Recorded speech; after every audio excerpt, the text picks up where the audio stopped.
Welcome students. இப்போ இந்த sum பார்ப்போம். At what rate percent per annum will rupees 8,000 amounts to rupees 10,000? இது உங்களுக்கு question. இதுல உங்களுக்கு என்ன கொடுக்க சொல்லியிருக்காங்க? 8,000 பிரின்சிபல் இருக்கு, அது கடைசியா பே பண்ணும்போது 10,000 ஆகுதுன்றாங்க. அப்ப இன்ட்ரெஸ்ட் நம்மளுக்கு தெரியாது இல்லையா? அப்ப 10,000 ஆகுதுனால 10,000 மைனஸ் 8,000 2,000 இன்ட்ரெஸ்டா இருக்கும். நம்பர் ஆஃப் இயர்ஸ் 2 இயர்ஸ்ல. ஓகே, அப்ப பிரின்சிபல் ஈக்குவல் டு எவ்வளவு நம்மளுக்கு 8,000, அமௌண்ட் ஈக்குவல் நம்மளுக்கு எவ்வளவு 10,000, நம்பர் ஆஃப் இயர்ஸ் நம்மளுக்கு 2.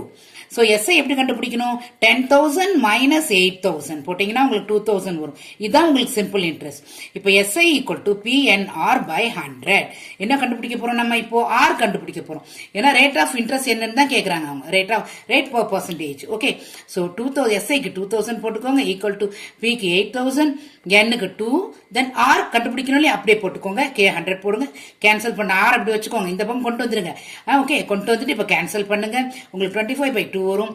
என்ன உங்களுக்கு 2 வந்து டினாமினேட்டர் சின்னதா இருக்கு நியூமரேட்டரை விட, அதனால நிஜமா உங்களுக்கு அதை மிக்சர் ஃபிராக்ஷன் நீங்க மாத்தணும். ஓகே, சோ டிவைட் பண்ணி பாருங்க, உங்களுக்கு 12/1/2 ஆன்சர் வரும். சோ ரேட் என்ன உங்களுக்கு? 12/1/2%. Okay students, educate to elevate.